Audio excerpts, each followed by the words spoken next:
দিনুনাথের স্ত্রী বলল, ঘরে একটা চালের দানাও নেই, এদিকে ছেলে মেয়েগুলো খিদের জ্বালায় ছটপট করছে, আমি মা হয়ে কেমন করে সহ্য করি। তুমি অন্তত কিছু সবজি আর কিছু চাল আমাকে এনে দাও, আমি ওদের রান্না করে দিই, ওরা অন্তত খেয়ে বাঁচুক। দিনু বলল, আমার কাছে একটা পয়সাও নেই যে তাই দিয়ে আমি তোমাকে চাল এনে দেব। এদিকে শেঠ বাকিও দেবে না, আগে থেকেই অনেক বাকি হয়ে আছে দোকানে। তখন দিনুর বউ কিছু খুচরো পয়সা বার করে দিনুর হাতে দিয়ে বলল, দেখো তো এখানে ক টাকা আছে। দিনু গুনে দেখলো 10 টাকা আছে। দিনুর বউ বলল, এই দিয়ে অন্তত কিছু চাল তুমি এনে দাও আমাকে। কয়েকটা দিন এই চাল আমরা অল্প অল্প করে খেয়ে কোনো রকমে চালিয়ে নেব, তার ভিতরে তুমি একটা কাজের ব্যবস্থা করো। বৃষ্টি না হওয়ার কারণে কারোর জমিতেই কোনো ফসল এবার হয়নি, তাই কেউ কাজেও ডাকে না। অনেক মানুষ তো গ্রাম ছেড়ে শহরে চলে গেছে কাজের সন্ধানে, কিন্তু দিনু কোনো রকম ভাবে তার পরিবার নিয়ে টিকে ছিল। কিন্তু পেটের খিদা তো আর কোনো কথাই শোনে না। অভাবের কারণে গ্রামের অনেক দোকানই বন্ধ হয়ে গেছে, একটা দোকানই খোলা আছে। দিনু সেই 10 টাকা নিয়ে সেই দোকানে গেল চাল কিনতে। দিনু 10 টাকা দোকানদারের হাতে দিয়ে বলল, শেঠজি 10 কিলো চাল দিন। শেঠজি তখন বলল, 10 টাকায় 10 কেজি চাল হবে না, 5 কেজি হবে। দিনু তখন বলল, শেঠ অকালের সুযোগ নিও না, এই অকালের কারণে গ্রাম থেকে সমস্ত মানুষ শহরে চলে যাচ্ছে, সবাই যদি শহরে চলে যায় তখন তোমার দোকান চলবে কিভাবে। শেঠ তখন বলল, যে এই অকালের কারণেই ধানের দামও বেড়ে গেছে, যার জন্য চালের দাম বেড়েছে। আমি একদম ঠিকঠাক দামই নিচ্ছি, আমি চাই না গ্রামের মানুষ শহরে চলে যাক, কিন্তু আমি আমার দোকানের আমার ব্যবসার ক্ষতি করে তো আমি তোমাকে দিতে পারবো না।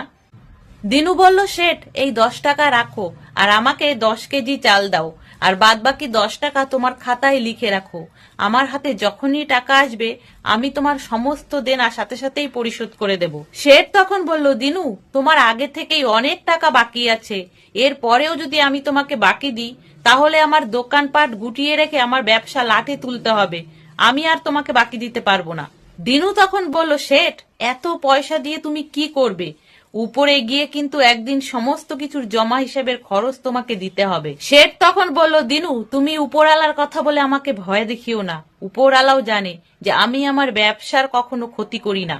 দিনু তখন 2 হাত জোর করে বলল, শেঠ সকাল থেকে বাচ্চারা না খেয়ে আছে, খিদের জ্বালায় ছটপট করছে, তুমি আমাকে 10 কেজি চাল দিয়ে আমাকে এ যাত্রা রক্ষা করো। শেঠ তখন বলল, দিনু আমার দোকানের পেছনেই আমার ঘর, চলো আমার ঘরে চলো।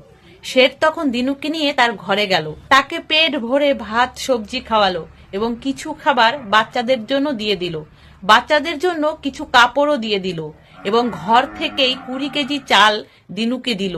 তারপর দিনুকে নিয়ে শেঠ আবার দোকানে ফিরে এলো, এসে 5 কেজি চাল মেপে সেই 5 কেজি চাল দিনুর হাতে দিয়ে বলল, 1 কেজি চাল 2 টাকা, তাই 10 টাকায় 5 কেজির বেশি চাল আমি তোমাকে দিতে পারবো না দিনু।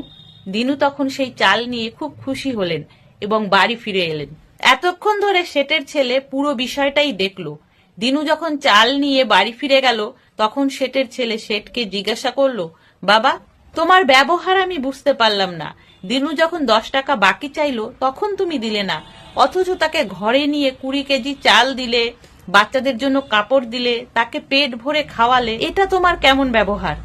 শেঠ তখন বলল, বাবা একটা কথা সব সময় মনে রাখবে, যখন ব্যবসা করবে তখন দয়া করবে না, আর যখন সেবা করবে তখন ব্যবসা করবে না। যে ব্যক্তি ব্যবসা করার সময় দয়া দেখায় তার ব্যবসা দুদিনেই শেষ হয়ে যায়, আর যে ব্যক্তি সেবা করার সময় ব্যবসা করে তার ধর্ম নষ্ট হয়ে যায়। তাহলে বন্ধুরা এই ছিল আজকের একটা ছোট্ট গল্প। যদি ভালো লাগে প্লিজ লাইক করে দিও, সাথে কমেন্টেও জানিও তোমাদের গল্প সম্পর্কে মতামত। সকলে ভালো থেকো, সুস্থ থেকো।